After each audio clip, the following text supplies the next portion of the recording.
নাহমাদুহু ওয়া নুসাল্লি আলা রাসূলিহিল কারীম আম্মা বাদ। দূরেও কাছে, দেশ এবং প্রবাসে যে যেখান থেকেই আজকের এই ভিডিওটি দেখছেন সকলকে জানাচ্ছি ইসলামিক সম্ভাষণ। আসসালামু আলাইকুম ওয়া রাহমাতুল্লাহি ওয়া বারাকাতুহু।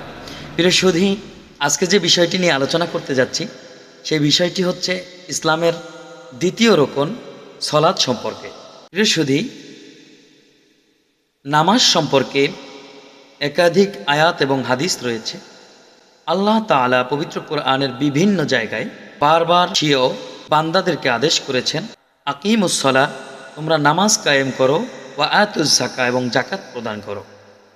এ মর্মে আমি কোরআন ও হাদিসের আলোকে কিছু সময় আপনাদেরকে এই নামাজ সম্পর্কে নসিহত করার চেষ্টা করছি। ওমা তাওফীকি ইল্লা বিল্লাহ।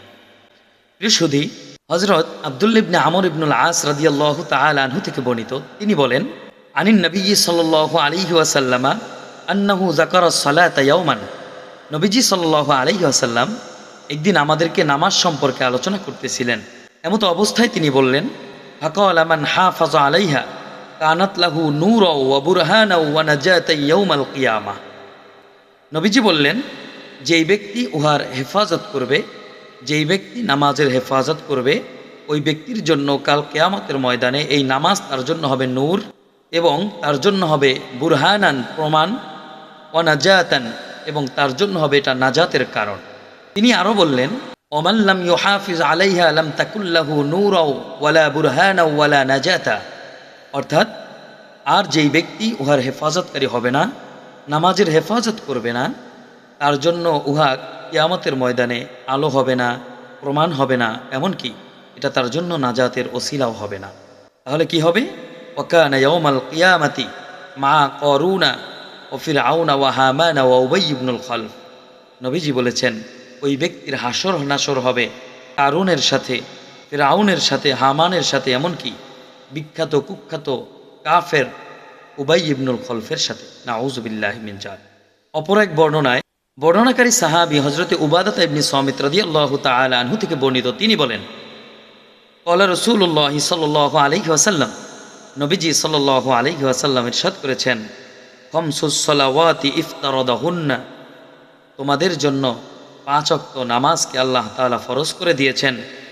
মান আহসানা উজুআহুন্না, যে ব্যক্তি উত্তম রূপে উজু করবে, ওয়া সাল্লাহুন্না, এবং নামাজ আদায় করবে, লিওয়াক্তিহিন্না, ওয়াক্তের সাথে, ওয়া আতাম্মা রুকুআহুন্না, এবং তাজিমের সাথে রুকু করবে, ওয়া খুশুআহুন্না, এবং খুশুর সাথে নামাজ আদায় করবে, অর্থাৎ নামাজের জাহেরি ও বাতিনি আমলগুলো ঠিকভাবে পালন করবে, কানা লাহু আলাল্লাহ আহদুন আইয়াগফিরা লাহু, ওই ব্যক্তির জন্য আল্লাহ পাকের ওয়াদা হচ্ছে ওই ব্যক্তির জীবনের সব গুনাহ রাশিগুলো আল্লাহ তাআলা ক্ষমা করে দিবেন।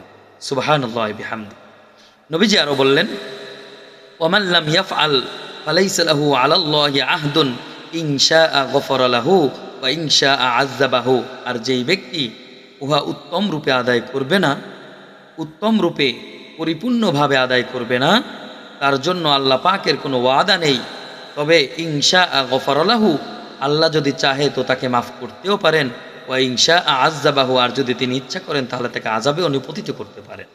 প্রিয় সুধী, অধিক হাদিস বর্ণনাকারী সাহাবী হযরত আবু হুরায়রা রাদিয়াল্লাহু তাআলা আনহু থেকে বর্ণিত, তিনি বলেন, ক্বালা রাসূলুল্লাহ সাল্লাল্লাহু আলাইহি ওয়াসাল্লাম, নবীজি সাল্লাল্লাহু আলাইহি ওয়াসাল্লাম তিনি ইরশাদ করলেন, আরাআইতুম লাউ আন্না নাহরাম বিবাবি আহাদিকুম ইয়াগতাসিলু ফীহি কুল্লা ইয়াউমিন খামসান হাল ইয়াবকা মিন দারনিহি শাইউন। নবীজি সাল্লাল্লাহু আলাইহি ওয়াসাল্লাম ইরশাদ করেন, আচ্ছা তোমরা বলো তো, যদি তোমাদের কারো দরজায় একটি নহর বা নদী থাকে এবং প্রত্যেক দিন যদি সেই নহরে, সেই নদীতে 5 বার কোনো ব্যক্তি গোসল করে, তাহলে তোমরাই বলো তার শরীরে কি কোনো প্রকার ময়লা অবশিষ্ট থাকবে? সাহাবায়ে কেরাম বললেন, ক্বালু লা ইয়াবকা মিন দারনিহি শাইউন, ওগো আল্লাহর হাবিব, তার শরীরে তো কোনো প্রকার ময়লা অবশিষ্ট থাকবে না।